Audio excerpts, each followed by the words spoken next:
Priscila, primeiro de tudo, eu acredito que quando você traz, assim, o seu trabalho para advogados, de alguma forma, na tua formação ali de bastidores, ela contou aqui pra gente, como psicóloga, como consultora de advogados, de alguma forma você é, percebeu a necessidade nesse meio, no meio dos advogados. O que que aconteceu? Eles tinham muita técnica e faltava alguma coisa que você veio para dar esse treinamento? Como foi? O mais interessante é que eu descobri onde tinha muita bagunça para arrumar, isso é mais importante.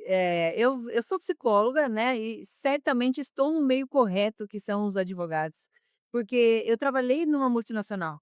Então, sendo gerente geral, eu entendi uma empresa no todo.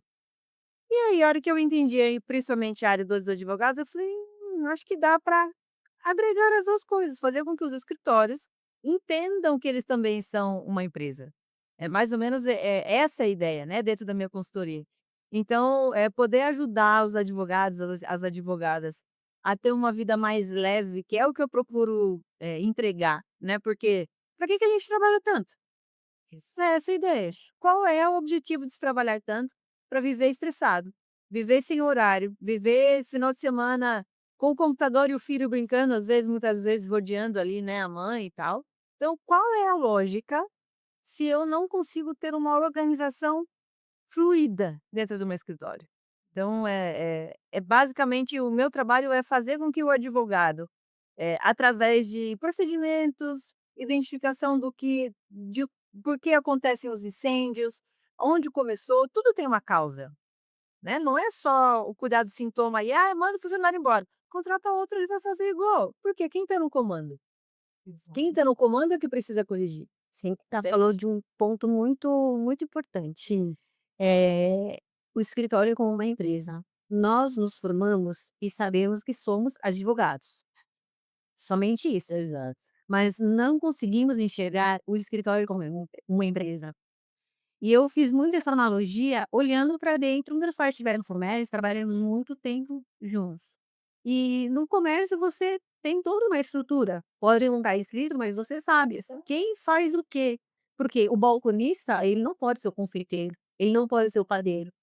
E dentro do escritório a gente não tem essa visão. Então nós nos formamos advogados e temos a visão que temos que ser tudo. O estagiário, a tia do café, a tia tá vendo? O que o bom, tudo vai ter no correio, vamos advogar mesmo, a secretária, o financeiro, e vivemos dessa forma, cansados, exaustos e para quê?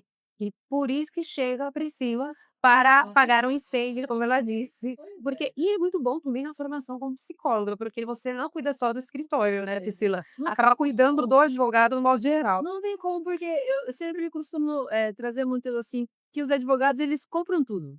Tudo, qualquer curso, qualquer coisa, apostila, revista, livro, cursos online, cursos presenciais, eles fazem tudo. Aplica? Não fica. Esse é o ponto.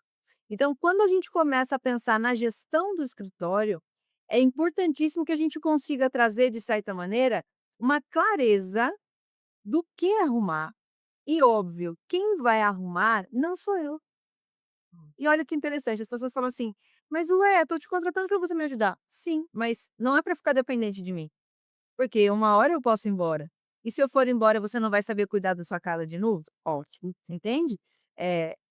São modificações simples, eu sempre falo, não adianta a gente buscar fórmulas mágicas. Eu queria muito poder ter uma varia de condão e lá resolver no escritório. Para mim seria até inclusive mais simples.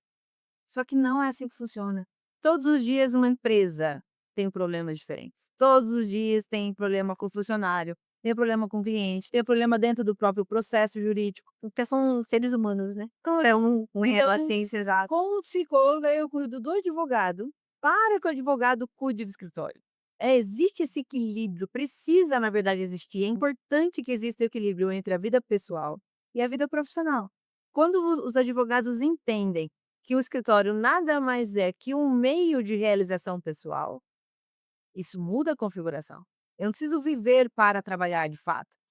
É importante que eu use do que eu sei, do que eu aprendi, do que onde eu sou bom, para que a minha vida seja incrível. Sim, É essa a sacada. essa forma. É. E como que é feito, doutor, qualquer coisa tiver pergunta pra mim, invade aqui, viu, porque eu tenho uma lista já. Hoje eu quero fazer um aqui, uma específica, né, que eu tenho uma lista aqui inclusive. Quando você é como se fosse a gente estava falando muito nos bastidores, é como a terapeuta jurídica que você colocou, né. Exato. Mas tem advogado, tem um profissional que de repente não sabe nem qual é a dúvida que ele tem, porque de repente ele abre ali as portas do escritório, da sua casa, que é da sua vida, e ainda ele não sabe nem o que precisa. A maioria não sabe. Qual é a demanda que chega para mim? Estou sobrecarregado, não sei mais por onde, a ponto, só de você dando um exemplo, Uhum. teve um escritório uma vez, um casal que chegou para mim e falou assim: "Olha, na verdade a gente te procurou, porque como você conhece muitos advogados, a gente quer vender o nosso escritório, porque não tem mais solução". Nossa. Nesse nível. E claro, a gente conseguiu ajustar e deu muito certo. Foram 3 anos e alguma coisa de trabalho. Eh, o que acontece é muito simples. Eu preciso enxergar o escritório do começo ao fim. A partir do momento em que o cliente me procura, já começa o trabalho no escritório, até o momento em que eu entrego para ele o resultado do processo, e aí vai depender sendo bom ou favorável ou não, de acordo com as provas e enfim, dentro dessa parte jurídica que eu não entro muito, porque não é a minha área, mas eu não tenho de entender muita coisa. A partir do momento em que a gente percebe que do começo, lá onde o cliente chega, se eu não sei como fazer até o final, eu até tenho uma ideia na realidade, só que é sempre muito atropelado. É o tempo todo atropelando. Atende o cliente novo, ele é muito bem atendido, porque o advogado pensa o quê? Precisa fechar esse contrato. Só que qual é o grande desafio? Manter a qualidade desse atendimento até o final. Um processo dura 6 meses, 1 ano, 5 anos, por vezes até mais. E aí é onde os advogados se perdem. Onde eles não mantêm a qualidade do atendimento, não mantêm a qualidade ali do processo jurídico, não conseguem fazer o acompanhamento do funcionário, seja da secretária, do estagiário, do advogado júnior, enfim, é uma gama de pontos que é muito complexo a vida do advogado. É muito, né? Então, Exato. quando a gente entende que a importância de cada etapa, muda completamente a configuração do trabalho.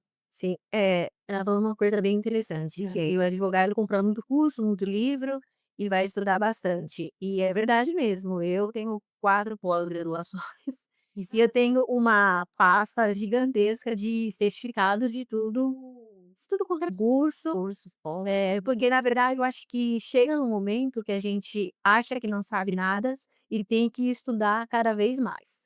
E na verdade não é isso. Na verdade, se você ficar bom numa única matéria, que é hoje o que eu faço, você ficar bom numa única matéria e organiza aquilo que você tem de estrutura. E a questão de atendimento é justamente isso, porque, eu me lembro muito bem de uma passagem, minha mãe falou o seguinte, ela falou assim: "Mas escuta, você marca cliente todo dia?" Ela falou assim: "Mas e como que você faz as coisas?" Ela falou assim: "Tá errado, Exato. e ela não é do direito, ela é minha mãe. Ela só pensa direito. E lá ela falou assim, ela falou assim: "Não, tá errado, você tem que falar, você seu cliente você vai atender na terça, na quinta, os outros dias você tem outras coisas para fazer". Então, a partir daí que eu falei: "Caramba, é verdade, o cliente liga, posso ir? Pode. Ele posso ir no dia seguinte? Pode também". Então você está disponível a todo momento. Não que você não tenha que estar, mas você tem que organizar isso, porque você também precisa fazer um bom prazo, você precisa cuidar do banco, você precisa cuidar da cobrança, né, isso quando você está sozinho. Hoje em dia no escritório nós temos os departamentos, né, e é muito interessante, porque mesmo que você está sozinho, eu falei numa palestra, mesmo que você é sozinho no seu escritório, mas se você sabe que cada departamento pertence a tal procedimento, é muito fácil de você organizar isso, né. Claro, a gestão ela precisa olhar para esse todo a partir das partes. Não tem como eu fazer uma boa gestão olhando tudo. Parece até bobo. É engraçado que dentro do meu trabalho, algumas coisas assim são óbvias, mas eu gosto O óbvio você precisa ter disso, né. era isso que eu ia falar. O óbvio precisa ser dito. Então, quando eu paro para olhar, uma das coisas que a gente faz, né, e ele sabe muito bem disso, dentro da minha consultoria no escritório, é diluir todas as fases do trabalho. Então, imagine assim, eu chego na segunda-feira, sento no meu escritório, em frente do meu computador, eu vou fazer o quê primeiro? qual é o pensamento que eles fazem? Quem tá me gritando primeiro. É o Se é o prazo. cliente, o A prazo, se ele publicação tem o for que dizer a publicação. e aí publicação, então, é enlouquecedor. Só que se eu não coloco uma data, uma forma de fazer algo, eu sou quase que engolida por esse dia, porque imprevisto vai acontecer. Me fala um dia que foi igualzinho ao outro, não Não tem existe? como não, o telefone toca Faz como é, Lore? e entra alguma coisa totalmente diferente, porque o ser humano é assim, a vida é assim, dinâmica, né. Exato. Só que você tem que deixar espaço para essa dinâmica acontecer. Ainda que você tenha a tua organização, é imprescindível que você consiga deixar espaço para o imprevisto. Isso as pessoas não colocam na agenda, se é que usam uma boa agenda. Tem Exatamente. esse É bem a questão da a questão da agenda é bem desafiante mesmo, porque nem todo mundo sabe usar agenda e para que serve a agenda. Porque nós advogados, no começo achamos que a agenda é para quê? Para marcar prazo. Então, assim, eu tenho prazo para marcar, só que aí você tem o prazo para fazer hoje ou amanhã, só que o cliente chega, você fala assim: "Pô, vou atender". Então comprar a Maria para ser se marcar também. Exatamente, perder o cliente, medo de e esse medo acaba consumindo e aí eu não coloco uma data na agenda. Por quê? Imagina assim, eu gosto muito de dar esse exemplo também. Imagina quando vocês ficam disponíveis, vocês advogados eu digo, né, quando vocês ficam disponíveis para esse cliente, é importante? Por vezes. Por quê? Um advogado bom está disponível? Nem sempre. Dificilmente, se você for olhar, vou fazer só um paralelo. Dia. Imagina uma agenda de um médico. Eu tenho um médico que preciso fazer tô com um problema sério de saúde, preciso ir a médico. Aí eu falo assim: "Rê, por gentileza, você consegue tô precisando, você consegue me indicar?" Ela vai falar assim pra mim: "Pri, eu tenho 2 médicos. Tem um que vai te atender agora, no final da tarde, e tem um que vai atender você só lá no final de abril." Então nós estamos em março de 2026 neste momento, né. Só no final de abril. O que eu vou fazer? Tô desesperada. Eu vou no que a Renata tá me indicando agora no final do dia. Mas se for algo que me acalma, eu vou fazer o quê? Eu vou esperar o médico lá no final de abril, porque ele possivelmente é melhor do que esse que estava disponível.